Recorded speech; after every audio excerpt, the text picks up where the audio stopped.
Hello, everyone, and welcome back to A Better Life New York, part 3 of our JFK stories from a day in Dallas with seems to be our resident historian, Jack Stanley, and stories that he's collected over his life of research and relationships is probably a good way to put it. Wouldn't you say so, Jack? How Yeah, are you? I think so. I'm doing fine, thank you. Good to see you. Good to see you. Always a pleasure. We always talk about great stuff. Yeah.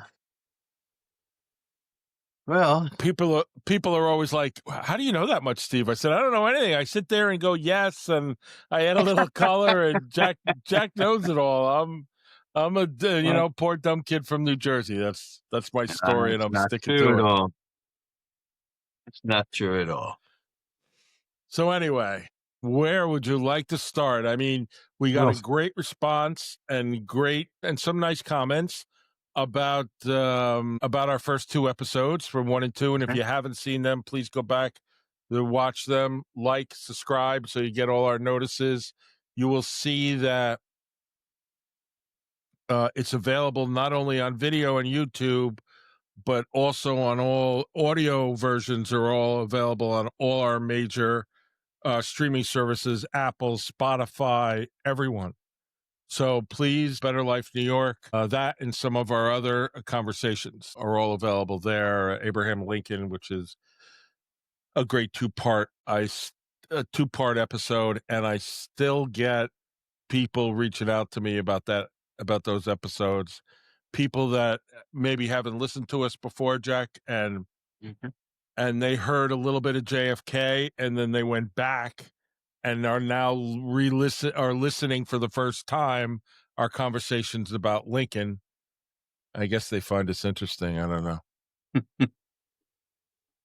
Well, Well, anyway, wherever you'd like to start, please do. I think we need a little preamble, you might say, to what I want to talk about here. We talked about the assassination, and also we talked about some of the people's reactions, some of the people I spoke to, and stuff like that.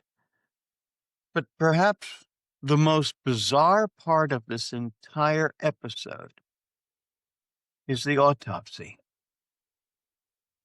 You know, the body and what happened to it. And truly, what happened to the body is something absolutely ghoulish, if I may say so. From the moment he got to the hospital, right? From the moment he got to the hospital, everything came apart. Everything changed.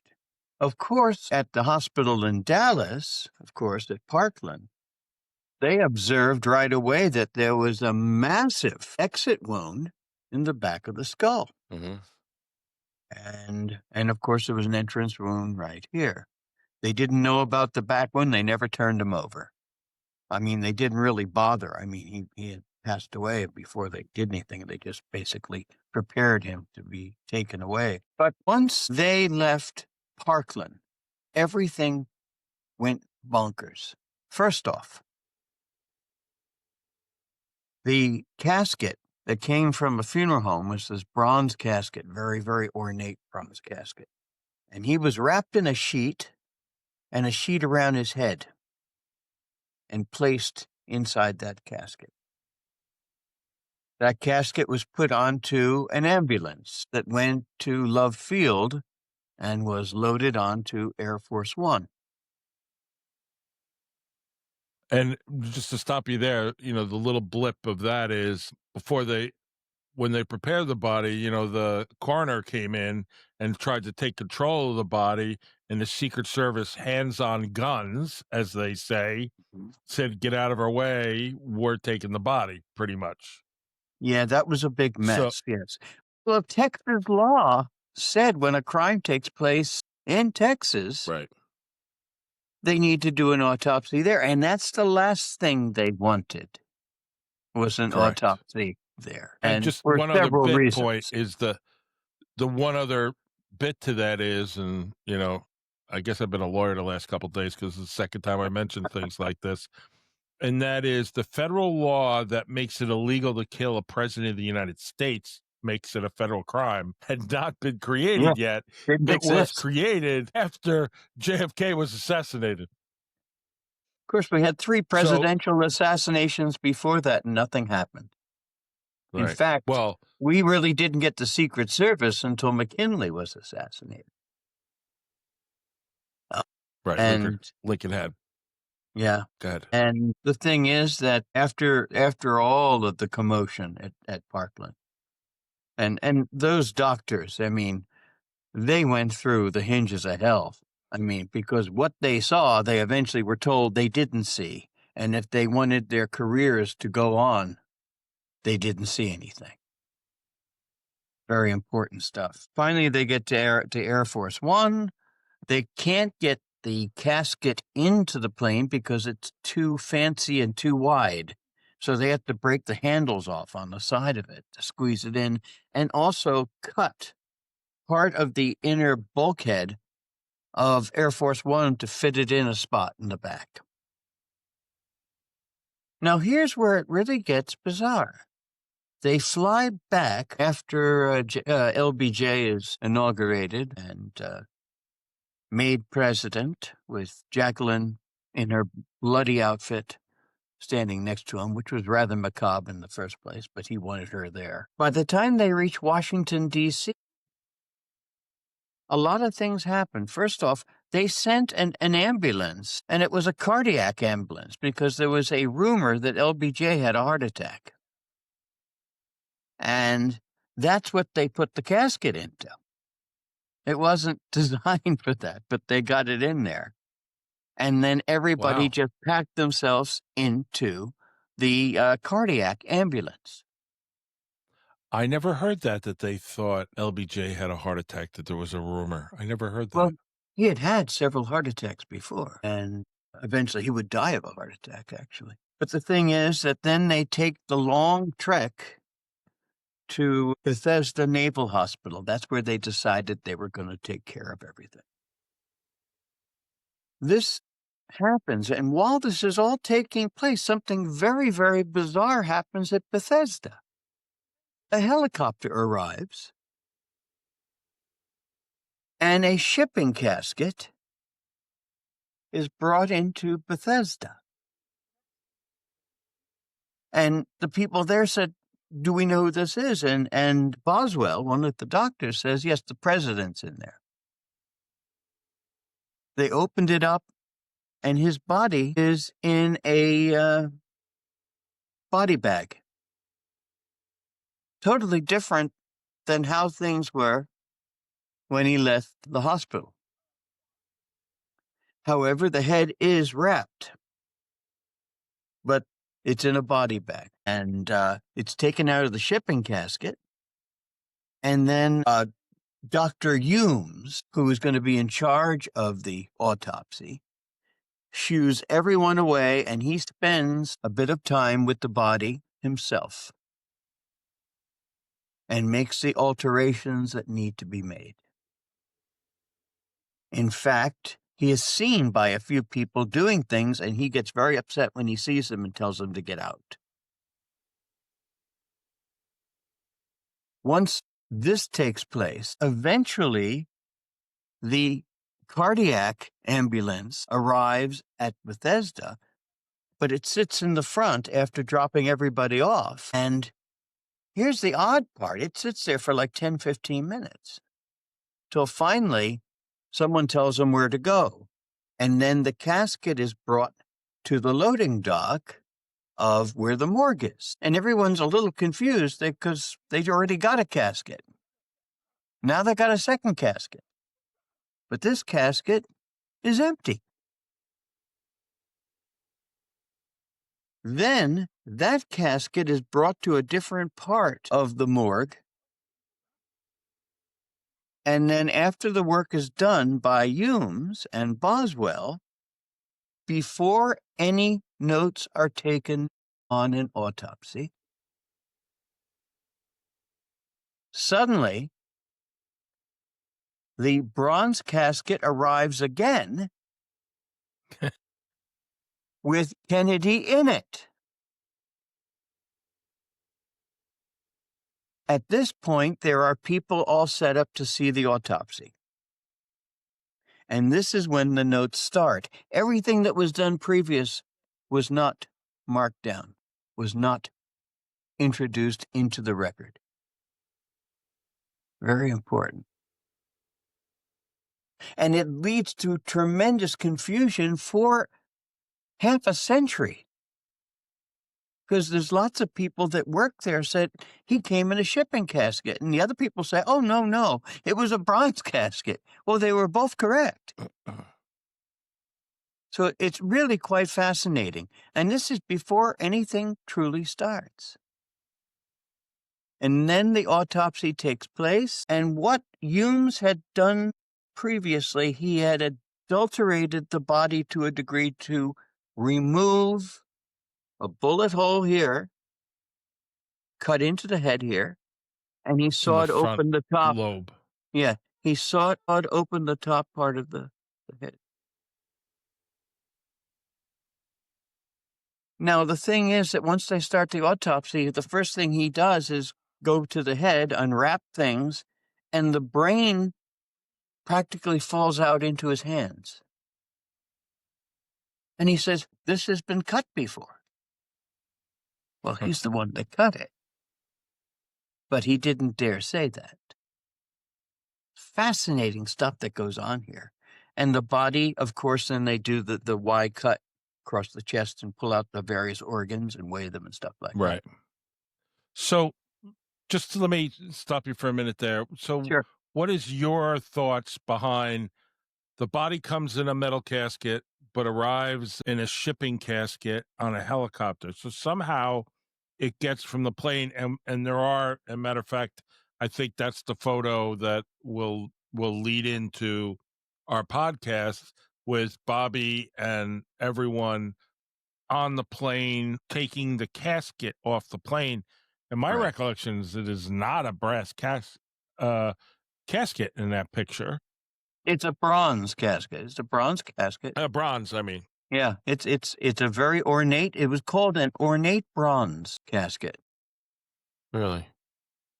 And the reason is there's going to be another casket coming in soon. So we have another casket coming. Oh, good.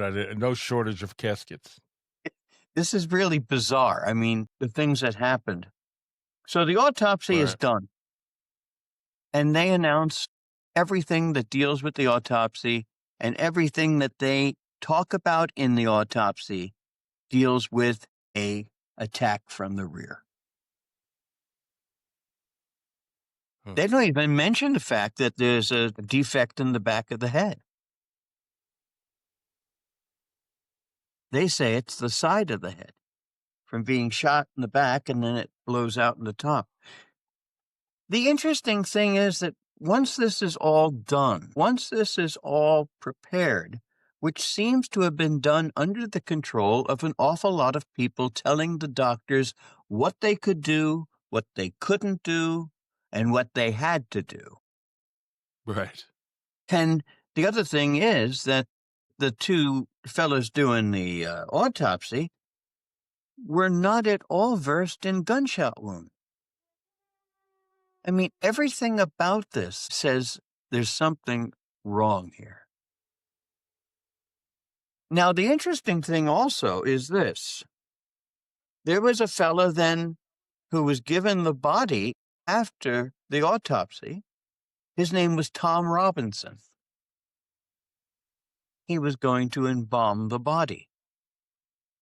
Now, if anybody could understand the various wounds, the various defects, and the various problems, it would be the individual who did the embalming, because what he had to do when you embalm a body is that you're injecting the ingredients, the embalming fluid, but you have to plug up all the holes. Right. You remove the blood and plug the holes. If there's holes, Yeah. it's It's just going to called the come blood all that out all over the place. everything comes out everywhere. And so he is, if anyone was aware of all the various problems with the body, all the various wounds with the body, it was Tom Robinson. Now, who do you think was not asked a single question by the Warren Commission. What a shock. And also the doctors at Parkland, they talked, but they didn't use what they said. They only used what was in the autopsy. And the autopsy says he was shot from behind and the head broke apart there. But then, once again, as I mentioned before, with the Warren Commission, they never saw photographs. They saw drawings. Correct. And that's how Gerald Ford moved the bullet up. Yeah, of course. The thing is that one of the things that was found out about the wounds that was found out during the autopsy that is interesting is that the bullet that hit was the entrance wound. It tore right through the neck and went down right above the lung. And that would have killed him without the headshot. Because, as I mentioned, it hit a nerve and he couldn't breathe. But also, there was so much damage done to that whole area that he would have suffocated before anyone could have helped him, which is kind of an interesting thing. That was something that was discovered. Now, in the autopsy notes, Dr. Humes presented his 4th edition of his autopsy notes. The first, he burned. He said because there was bloodstains on it. But that doesn't handle number 2. And number 3, it's the 4th autopsy report that exists today. It has been so pasteurized and so basically cleaned of any problems, it follows the entire story to a T. It's really amazing. You know, I've been studying this for years and years and years, and now so much more information is out. And there's a fellow by the name of Douglas Horn. I would recommend you take an opportunity to listen to him. He was one of the people in charge of the Papers Project, like from 1995 to like 1998. If anybody understands this, it's him. And a lot of the information that helped me was listening to him. And he has a series of things on YouTube. You can listen to his talks. They're long, they're detailed, they're information loaded. Sometimes you have to watch it 2 or 3 times to get some of the information because there's so much. And he has been very, very helpful in this. Now, the other thing I wanted to mention to you here, I wrote down a few things. It's the 4th autopsy report. Not only in the Warren report were no pictures used. In 1979, when they did the assassination review again of the Warren Commission and stuff like that, they used drawings as well. I mean, doesn't that sound rather bizarre? Well, you would think that they probably can't figure out which photos are real and which ones are not. Well, most of them are fakes. Right. Because where they show the wounds in the photographs, it's been doctored. There are over 40 individuals in the medical field that observed the defect in the back of the head. Now, obviously, they're not all basically hallucinating. True. Okay. But they saw it, but they couldn't say anything. Now they can say things. Now people, the ones that are still alive, the vast majority of them are all gone now. But the thing is that this was a combination of the CIA and the military. I'm pretty positive that this is somewhat of the rogue parts of the CIA. And also, the Joint Chiefs. They wanted to get rid of him. He was doing everything that they didn't want. And if you think about it, Maxwell Taylor was the head of the Joint Chiefs, Yeah. or was he still there? I don't And know if he then, still was. yeah, he was LeMay, there for the LeMay the hated Bad him, but I Pigs. didn't. Yeah, I didn't think LeMay. He was fishing when this happened, right? And I didn't think that he. I never thought that he had a role in it. He may be aware it was going to happen, but I never thought he had a role. I'm not going to say he had a role in it. I'm going to say and agree with you that he was probably very aware of it. You got to remember there were two other assassination attempts, one in Miami and Chicago, Chicago and one in Miami. right? And they were foiled. And of course, Dallas was successful. So, getting back to his embalming, he was put back together as best as could be and dressed and everything sealed up, everything together, making him presentable because he would be viewed by the family. And he was placed in an African mahogany casket, which is the one which he's still in. I hope. I was going to say, I don't mean to laugh, but so many bizarre things happened here, right? That Yeah. Oh, yeah. you almost say to yourself, "Come on already." Now, there's a couple of other things I want to say here that are going to be a little bit controversial, It's but okay. We I like a am little controversy. I have said this before, but I will say it much more aggressively. I don't think Oswald fired a single shot. I don't think Oswald was at that window. It's so funny you say that. I don't think he's filed a single shot. I don't think he was at the window. He was either in the cafeteria, but I believe he was standing on the front steps. Could very well be. When they went in, the police came in 90 seconds after the shots. The police came in and Oswald was sitting there with a Coke in his hand. Right. I mean, he wasn't winded. And not on that floor, right? He was a Yeah, few but on floors the down. sixth floor, and that's on the second floor. And Right. also, and the Warren Commission had this thing set up that he fired the gun, ran over, hid the gun, ran over to the steps, went down 4 flights of stairs, not winded, of course, got a Coke, and was standing there. It's insane. I don't care how Insane. healthy you are. If you had just shot the President of the United States, your Which some of the adrenaline, greatest the with adrenaline. some of the greatest marksmanship in American history, right? I don't care how much of a marksman he was and how good he was. Come on. That shot, if anybody took it and everybody made it, it would have been amazing. And then with the worst rifle ever made, the greatest shot with the worst rifle ever made from the most difficult position that you couldn't see from. And yet you're on the second floor having a Coke in the cafeteria. Yeah, it's a little hard to believe. Now, I will add a couple of other things about Oswald. I think he was very much involved with the FBI, CIA, and when he saw what was going on, he went to go see his handler, which is at the theater where he was waiting to meet his handler. And it's amazing that there were like 10 police cars waiting for him, and then he was taken in. He knew he had been screwed. I mean, he was a patsy.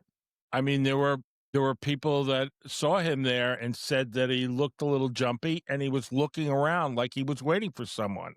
Yeah, yeah. I mean, he wasn't waiting. He went and hid in the theater because he didn't think the police were going to find him there. He was meeting somebody else. But strangely enough, they knew where he was going.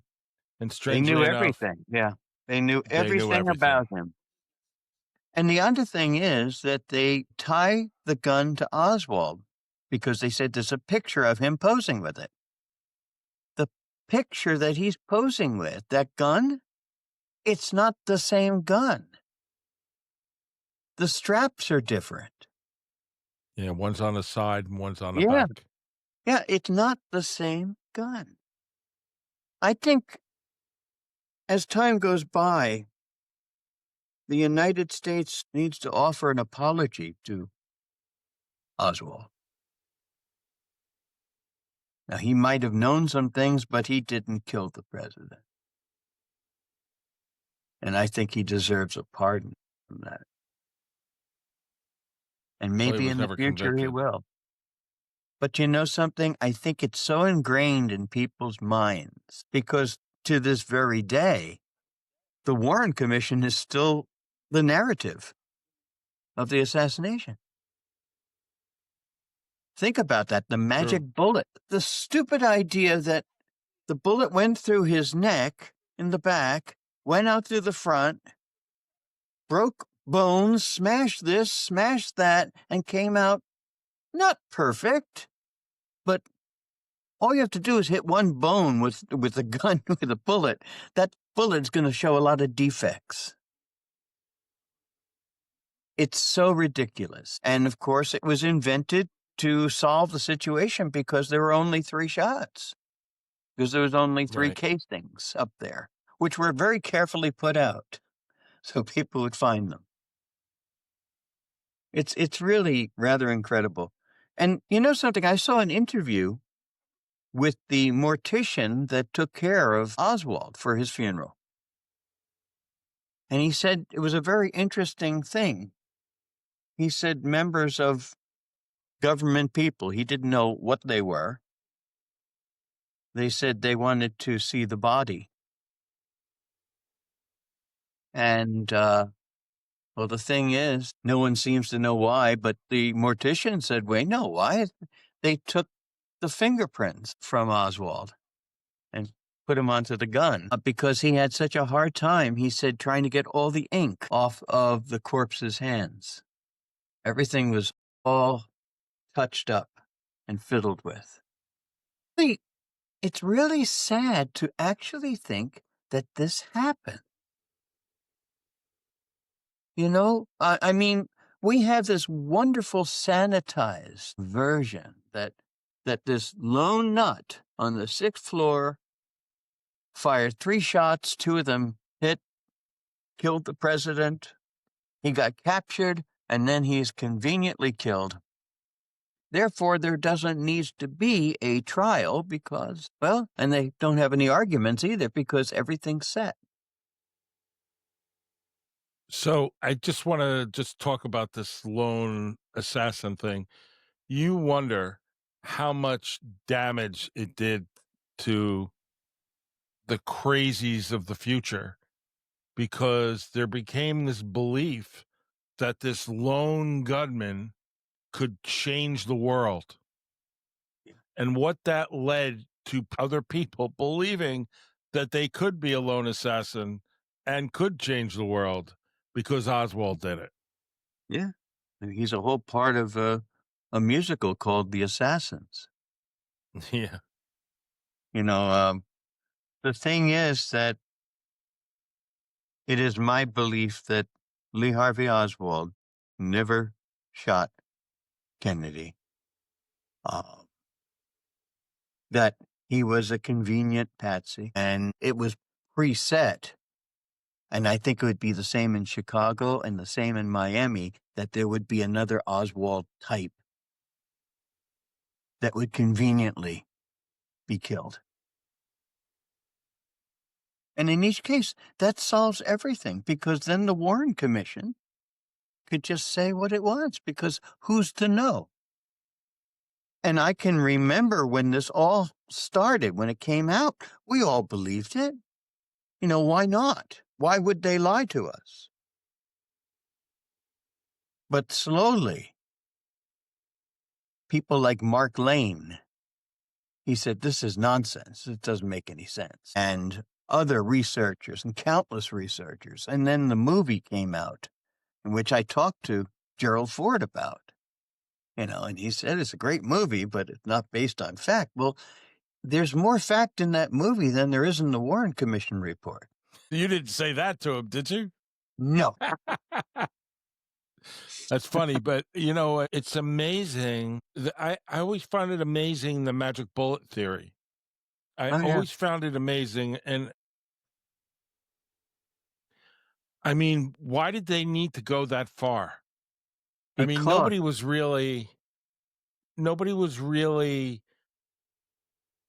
I mean, they tried to quell public opinion, if you will, but the guy was dead, Oswald. In some extent, there was nothing we could do.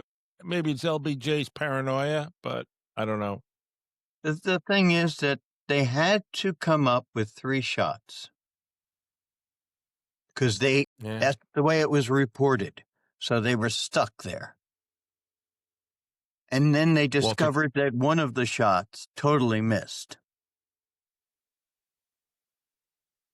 I think a lot of that's right. shots missed, to be perfectly honest. There were bullets coming in every which direction. This was such an organized killing shot. It's incredible. But the thing is, they had to come up with a theory. And obviously one hit the head. So that left one Right. bullet doing all of those wounds. And then Arlen Specter, he came up with the incredible magic bullet. I mean, Houdini couldn't have done this better. I mean, it had to go. If you look at the wounds, it had to go like this, and it went in every which direction. What Cyril Went, the coroner, Right. he immediately was talking about how this is absolute hogwash. He said bullets don't work this way. And he's very important. I mean, he was well known in his field. And he became a strong advocate that this was nothing but a sham. And truly it was. And JFK was put into his African mahogany casket. And I talked to people that were there when he was laid out in the White House. And I think Jacqueline Kennedy, she was basically saying it doesn't look like him. Of course, his body was terribly disfigured. It was Right. gunshot wounds. But that's the end of this whole thing. You would think. It's a terrible, horrible tragedy that basically he scared the daylights out of the military industrial complex, as Eisenhower warned us. And he was willing. He had guts. I have to give him that. He had guts. He sat there and said, this is what we need to do. And he started doing it. And they looked upon it as treason. Absolutely. They think they were protecting us. Mm-hmm. And so they removed him. Now the interesting story. Okay. Finally get to this. I've been waiting for this for days. The brain was removed. Obviously, it had been removed previously because, an interesting thing, and I learned this from Douglas Horn. There were 2 Mhm. large glass vials that contained bullet fragments pulled from the brain and pulled from the body. And in one of the vials, there was enough to equal almost 2 bullets. They said it was more than 1 and a little less than 2. And then there was So another vial. Horn is again. Tell us who Horn is again. He was one of the people in charge of the papers project of the JFK papers to basically release a lot of them. So he was going through and Okay. finding what was going to stay and what was going to go. And obviously he was sick and tired of the nonsense. And so he's just Right. saying what he truly believes at what the evidence tells him. And as I said, if anybody knows, he's a person that I would definitely believe. And so right there, that's destroying this whole thing with the one shot to the head, because there's enough to make more than 1 bullet just from the pieces. Right. And this was all done before the autopsy. This was all done before the autopsy. You got to remember, he basically gets adulterated so it fits the narrative. And then he arrives in the bronze casket. basically cleaned of a good deal of the bullets. So Hmm. after that is all done, after this whole switch and bait show is done, there are the brain, there is the brain, there are tissue slides, there are many photographs, there are many x-rays, there is also handwritten notes pertaining to the autopsy, and it's all listed in an inventory. And Robert Kennedy announces that the family should get all of that. And so he and Evelyn Lincoln are put in charge of that material, which is presented to him with this inventory. Now, as time goes by, it is decided that it should belong to the National Archives. And so they tell him it has to be returned. They returned some of it. But the brain, the tissue sides, photographs, x-rays, paperwork is not returned. And when was When that they asked, were? I'm sorry, When was that they requested it back? 1960. Okay.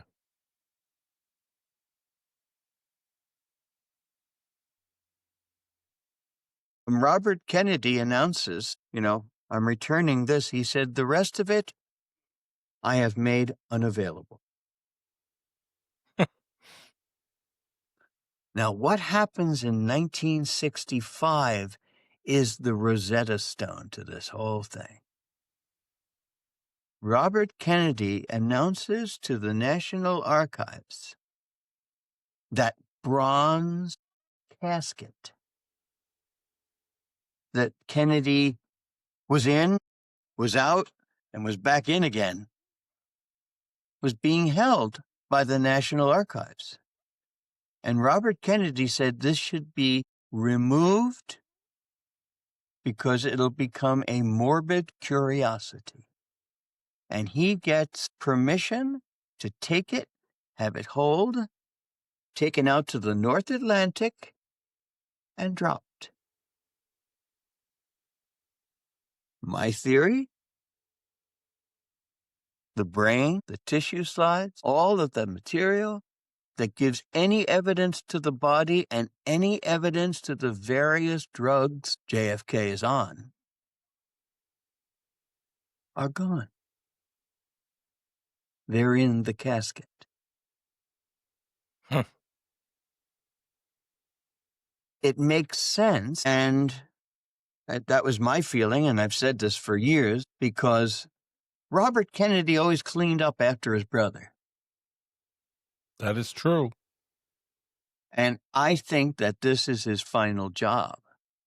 He didn't put the brain down by the body because the brain could be examined. If the brain no longer exists, it can't be looked at. If the tissue slides Huh. don't exist, they can't be looked at. Huh. Now, that was my feeling, and I felt very, very pleased to hear Douglas Horn say, through his research in the papers, he believes that is what happened. Wow. The brain That's a was great. not buried with him. The head of Arlington National Cemetery was there during the exhumation and movement, and he said nothing was placed in there with the casket. And the casket is in a Wilbur vault, sealed in a Wilbur vault. So that was nothing was ever placed in there with the casket in the Wilbur vault. It's a strange story, right? How he ended up being buried where he's buried, that he had been on a trip for some reason to, and you correct me when I'm wrong, to Arlington, and he stood in a site, and he either said to Jackie or his brother, this is a pretty nice spot. Wouldn't mind being buried here or something to that effect. I'm paraphrasing. Yeah, yeah, And yeah. shortly later, he's killed and he ends up getting buried in that very spot. Yeah. I think a line somewhere like that. I could spend eternity here. I guess something along the lines of that because he was fascinated with history. You got to understand that JFK was a history nerd from the get go. He used to go to the Arlington house and go up to the third floor attic. And there was a little peephole that they used during the Civil War. He used to love to look through that thing. He was just fascinated with history. He studied all kinds of history. He was surrounded with books on history. Right. And Oh, remember during the not Bay of Pigs, the Cuban Missile Crisis, excuse me. Yeah. Sorry. oh, bless you. Thank you. In the recordings, if you listen to him, he talks about books, and I can't remember the exact book, about a book that he had just read from World War One. Do you remember The what the Guns book of was? August. The Guns of Guns of August. August. Yeah. And he said he wished that everybody on the front line that was on the I think he was referring to the ships at sea, right? Yeah, that with the Cuban Missile Crisis, With the he blockade. insisted everybody in his cabinet read the book. He Right. said, that is a guide to show us what we don't want to do. Exactly. And he was very much guided by history. I don't think I've mentioned this, but I was fortunate to talk on the phone a couple of times with Arthur Schlesinger, and Oh, right. Arthur was his historian. And he said, Arthur would say that he'd walk into his office and said, Arthur, what happened today in history? And another thing, and I remember talking to Arthur's daughter, who also taught in the school where I taught. And she told me that one day her father was in the office and they were constantly doing history all the time because he was Kennedy's historian. And he Right. said JFK came in the office in the East Wing, because that's where Arthur was, and said, Arthur, let's not do history this week. Let's do movie reviews. Well, you like Just, movies. yeah, just fun, crazy stuff that would break the monotony. I have to I say think that JFK is a fascinating character. He had lots of flaws, especially around women. But the thing is, he also was a fascinating, brilliant, and incredible individual. And if you ever want to hear a speech that will blow your mind, listen to his speech on peace given at American University. And I was at the memorial service for Arthur Schlesinger, which was at Cooper Union in New York. And all of the members of the administration that were left all came and spoke.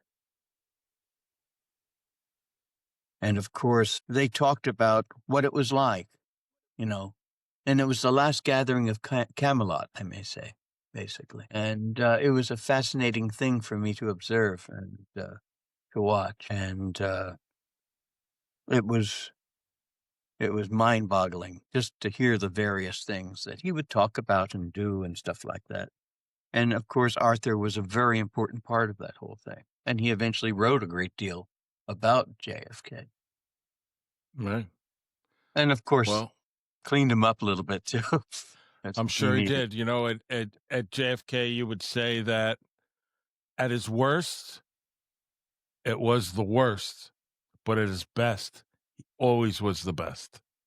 I mean, stories of Yeah. him at the war, think of Bay of Pigs. They're really amazing, amazing things. So save the world. Maybe save the Mhm. world from the military existence that may have happened. The thing is that JFK, I guess in closing here, Yeah. um, I have since I was a kid and remember this event because this has been a part of my entire life. And, I've kind of known about this, kind of studied it, read about it from the time it took place for 62 years now, practically. And JFK, I have despised, admired, questioned, all through various parts of my life as I've learned and as I've experienced the various parts that was JFK. He was had a brain that was very much into wonderful compartments, and he could just Right. focus on one compartment. And I have to say that, yes, he was flawed, and which amongst us are not. We're all flawed people. Right. But with the Cuban Missile Crisis, every expert he spoke to, except for just a handful, said bomb Cuba. Had that happened, you and I would not be having this conversation right now, That is true. because there are no winners in a nuclear conflict. And the other thing is this: the person who really helped JFK what was his name? Isn't that awful? He ran against Eisenhower for president. Adlai Stevenson? Adlai Stevenson, thank you very much. My tongue over my eye teeth, and I couldn't see what I was saying there. The Adlai Stevenson suggested in a luncheon with JFK after the Cuban Missile Crisis was going on, he suggested, why don't we get rid of the missiles in Turkey and Italy and trade? And JFK wasn't quite sure what he wanted to do at that point, but he thought it might be somewhat cowardly. And Adlai Stevenson said something very fascinating. He said, sometimes you need a coward. Sometimes you need a coward to find out how not to fight. And eventually, that was how it was solved. Right. And I mean, it was this close. We hardly realize how damn close this was to really breaking loose, including on a submarine. Right. Well, I it's mean, funny because when Bobby heard he had said that, whether Bobby was there or not, I think he was. Afterwards, in confidence, I think he told Jack Kennedy, the president, that he thought it was a cowardly thing, and one of Kennedy's great obsessions, as we know about history, is doing the opposite thing and how much courage that takes. yep, And Kennedy's view was, I think it took great courage in front of all the people that were here to say such a thing. yeah. So, And you know how that message was sent. I mean, Khrushchev had he was really fired up, but JFK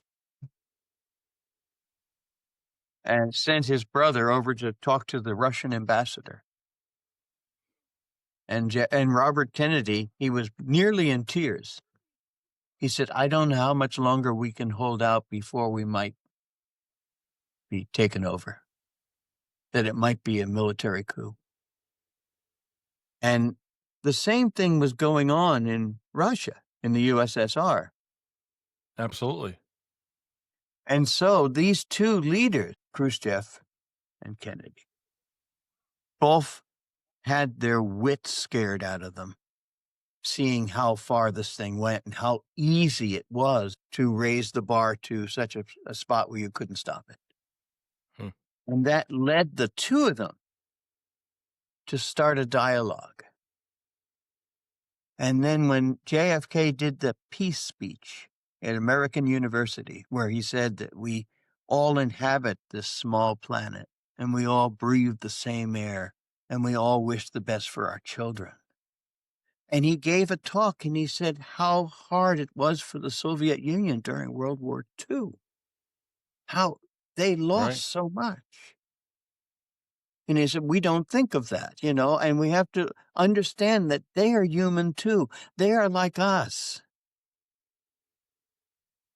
And Khrushchev heard that speech.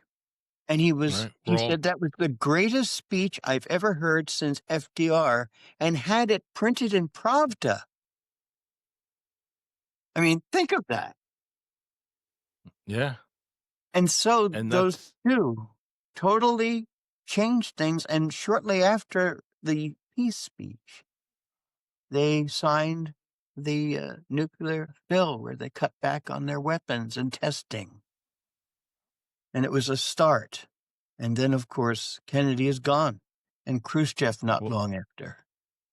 you can wonder that it wasn't a start, it really was the finish. That speech made this military industrial complex, if you want to say the Joint Chiefs themselves, really had to put a target on his back. Oh, I'm I sure. mean, I'm sure that was the last straw. the That fait was the last. accompli, as you will. Yeah, So because he I think, basically said to Sorensen, who was his right, speechwriter, he said, "Should we check with people?" And he said, "No, I'm going to do it." And mm, Sorensen was there at Cooper Union at this memorial, and I was sitting there thinking that here is the voice of JFK. He's the guy that he took JFK's words and made them into something poetic, very much like Lincoln and Seward as they worked right. together. So I think I've talked enough here. I think we'll end it there. I look forward to our next conversations. We've talked about Lincoln. We've talked about Kennedy at length, more than we talked about Lincoln. Mm, But whatever president you want to talk about, another president, please. sure, we can Let's do something. let's start the There's conversations. I know there's you there's love so many presidents. I different love things. presidents. There's Sure, so many different things. But I want to so thank much. you for all your time. It's a great pleasure to document this research you've done in the course of your life, and to have conversations that many people listen to, and I appreciate it. So Well, thank you thank you very much, again. and look forward to our next foray. I do too. And for those of you that listen to our other podcast site, and that is A Better Life, The Collectors. You can listen to Jack there. We've had some conversations about many different things, mostly about Edison and some of his great things, but we have talked about doing something about Caruso, Mhm. and that is still hanging out there. So I'd love to, do one on Caruso. So I thank you all. Please like and subscribe. If you're listening to us on you or watching us on YouTube, as well as any of the audios on a great audio podcast. Thank you so much, Jack. Enjoy Okay, the rest of your take day. care. Make sure you let everything upload before you hang up. All right. Sure. Bye. Thanks. Bye.